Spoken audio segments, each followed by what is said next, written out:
Frontier Airline. I didn't know what this shit was. But some kind of way we done been booked on Frontier. They worse than Spirit. Say, I'm not bullshitting. They got old white women they ain't got no pretty motherfucker walking up and down these aisles. Yeah, these look like jewelry members. These don't look like airline attendants. These white folk look like jewelry people. They look like they sentence people. Look, this some crazy shit. Look at that woman. And they got all these funny looking white folk. I ain't seen they listen. You gotta pay for every bag. No, man, say I didn't say, listen. I don't know, I ain't never heard this shit before, but this is Frontier Airlines. You'd much rather want to fly Spirit than Frontier. I don't know how we ended up on Frontier. They don't have Wi-Fi. They do sell liquor.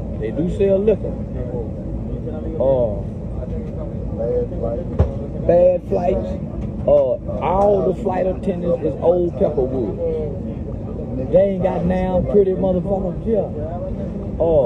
The plane is off balance, so they sell the tickets, they close the doors, and then they ask somebody, say, hey, we got empty seats. How many of y'all from the back want to move to the front? What? Man, I done paid to be in the front. Well, the plane is off balance. Man, I ain't never heard this kind of shit before. I ain't never heard of Frontier till this week. And there's some shit you gotta fly out of the East Coast. I don't even think they barely got. I'm finna do some research on this shit. But this Frontier Airlines shit, nigga, y'all better not fly this shit. Look, you can't bring purses. Listen what they saying. They charge $100 per bag. Even a small personal camera on. Let me see that little bag. Where that little bag go? Oh, you put it in yours, huh, dude? Yeah. Yeah, now listen. They charge $100. They charge $100 for this bag. Nigga, they charge $100. They charge $100 for your purse. Now they charge $100 for your purse. If you got a carry-on in the purse, they gonna charge you $100. If it don't fit, now they got some shit with this Frontier. Yeah, they got some shit with this Frontier. They got if you in zone 2, you can't have no personal carry-on if you in zone 2. I ain't never heard that shit. Look at that white boy.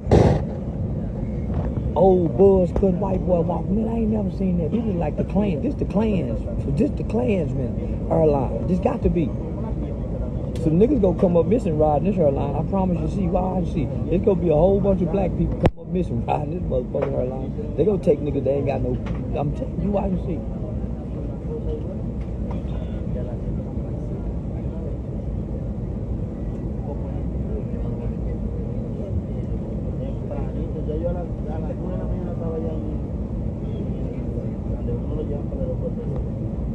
Yeah, I'll talk to y'all later. This is weird shit.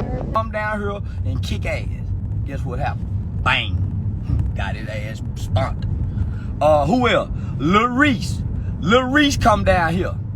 Jump on one of his cousins. Have a domestic violence on a family member. Guess what? He go to jail. Guess what? You don't hear from Lil Reese.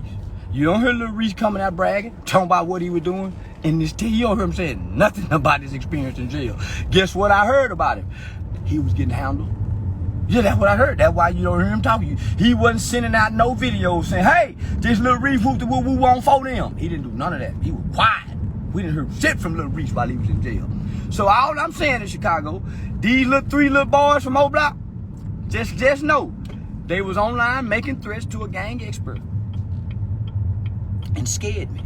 Now, once you threaten me and scare me, I keep saying you can't unscare me.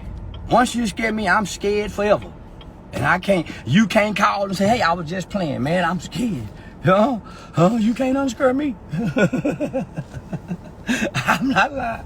Yeah, no, nigga, once I go scared, I'm scared forever. So them boys scared me. So I'm just saying, y'all, I know, listen, Chicago, and this go the same thing to LA. Y'all have always been tough in Chicago. There's no doubt about it. Nobody's debating that. We know for a fact you niggas are killed like a motherfucker in Chicago. We know that. We know y'all will kill a baby.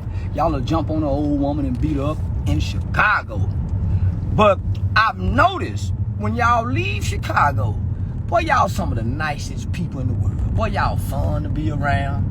I don't see none of that violence in Chicago people when they leave Chicago. So I'm just starting to think, well, maybe you guys are just tough in Chicago. Maybe you guys aren't really the big Billy badasses that you think you are when you go other places, especially when you come down south. Especially when you come down south.